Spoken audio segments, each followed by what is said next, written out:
Le marché immobilier à Dubaï, on le sait, est très dynamique, vraiment effervescent.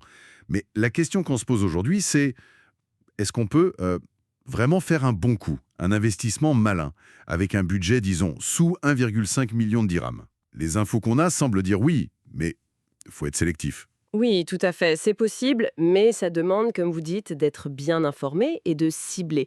On va regarder ça ensemble, justement. On va explorer ces opportunités plus spécifiques en se basant sur les données qu'on a, les perspectives.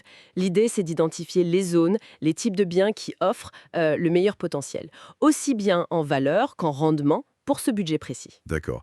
Et donc, on va pas forcément regarder les zones hyper connues, les plus médiatisées. Non, justement. Il faut souvent regarder un peu à côté, là où il y a peut-être une valeur un peu cachée encore. Bon, commençons alors.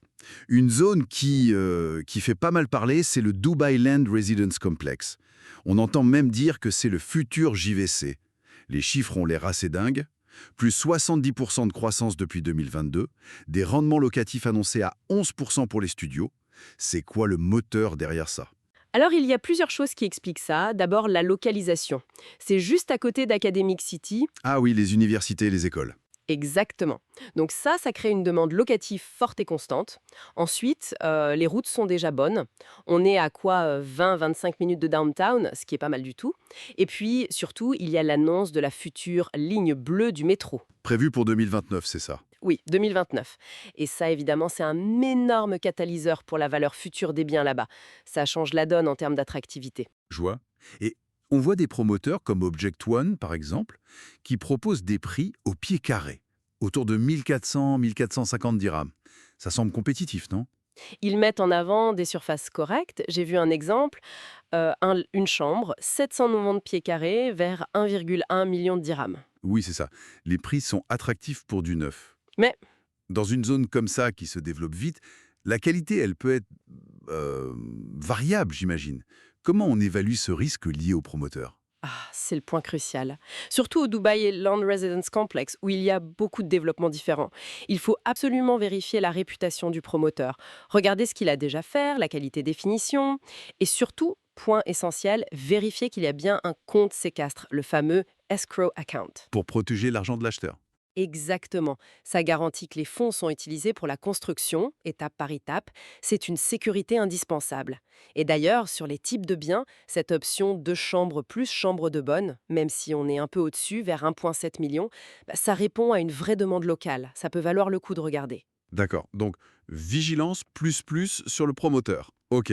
Si on cherche quelque chose de plus central, mais toujours sous notre barre des 1,5 million de dirhams, Al-Jadaf, ça semble intéressant, non? Surtout depuis que c'est devenu freehold. Absolument. Le passage en freehold, ça a vraiment ouvert le marché aux acheteurs étrangers. Et sa localisation est top. Près du creek, il y a le métro, on est à 12 minutes de downtown. C'est stratégique. On y trouve des studios qui démarrent autour de 830 000 dirhams, des une chambre vers 1,2 million. Et on y voit quel type de promoteur? Bengati est très présent là-bas. Ils sont connus pour construire vite, c'est vrai. Après, il faut toujours vérifier que la qualité suit, évidemment. Mais les rendements annoncés sont bons, oui, entre 7,5 et 10. D'accord. Et Arjan, on en entend parler aussi.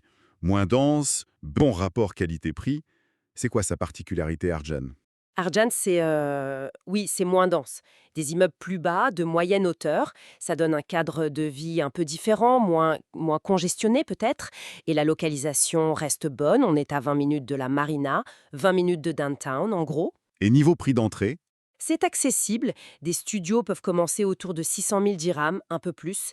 Et on a des promoteurs comme Vincitor qui essayent des concepts un peu uniques, genre aqualiving, axés sur le bien-être, avec des rendements locatifs annoncés assez hauts, oui, 9 à 12 Faut voir si ça tient dans la durée. Intéressant.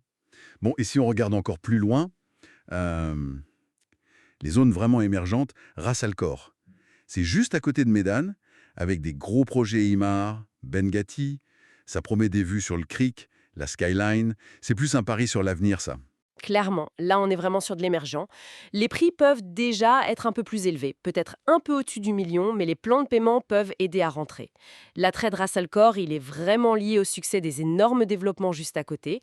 C'est un investissement basé sur un potentiel de transformation, donc potentiellement plus risqué, mais avec un potentiel de gain plus élevé aussi, si ça prend bien. Logique.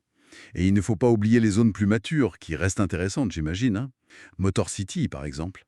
L'infrastructure est là, il y a des nouveaux projets qui sortent, Soba, par exemple.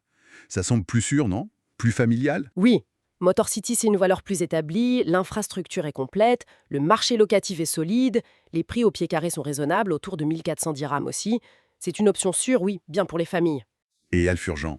Alfergent aussi, c'est mature. L'avantage énorme, c'est la station de métro existante, ça compte beaucoup. C'est proche de la marina, de l'expo. Les rendements locatifs sont bons. On parle de 90-100 000 dirhams par an pour une chambre. Par contre, l'offre en neuf est plus limitée maintenant. Et même dans des zones plus anciennes comme Jumeirah Village Triangle, on voit de nouveaux projets sortir. J'ai vu un projet Soul avec des studios annoncés à 460 000 dirhams, livraison fin 2028.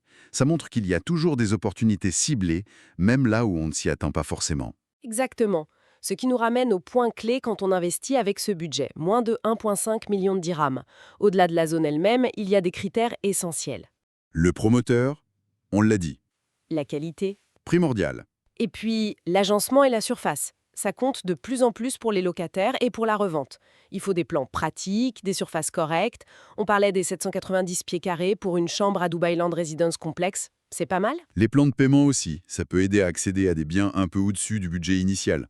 Oui, c'est un outil, 50-50, 70-30, parfois même post-livraison. Mais il faut bien comprendre les échéances et s'assurer qu'on peut suivre. Et bien sûr l'infrastructure future. On revient à la ligne bleue pour Dubai Land Résidence Complexe. Ou la proximité des bassins d'emploi, des écoles, des parcs. C'est ça qui fait la valeur à long terme. Tout à fait. Et enfin, le prix d'entrée. Viser des zones où le prix au pied carré est encore raisonnable, comme les 1400-1450 dirhams qu'on mentionnait, mais où il y a un vrai potentiel d'appréciation, c'est une stratégie clé. Donc en résumé, oui, on peut investir intelligemment à Dubaï avec moins de 1,5 million de dirhams. C'est possible. Mais ça demande du travail, une analyse sérieuse. Il faut regarder au-delà du marketing. Exactement. Évaluer le potentiel réel de la zone, la solidité du promoteur, la vision à long terme. C'est ça qui fait la différence. Absolument. Ça confirme bien qu'il y a des opportunités très intéressantes en dehors du très haut de gamme. La question qui reste, peut-être pour la prochaine fois, c'est avec Dubaï qui change si vite, quelle sera la prochaine zone? Celle qu'on sous-estime peut-être aujourd'hui et qui va vraiment exploser en valeur dans les 5 prochaines années. C'est la question à 1 million, ou plutôt 1,5 million de dirhams.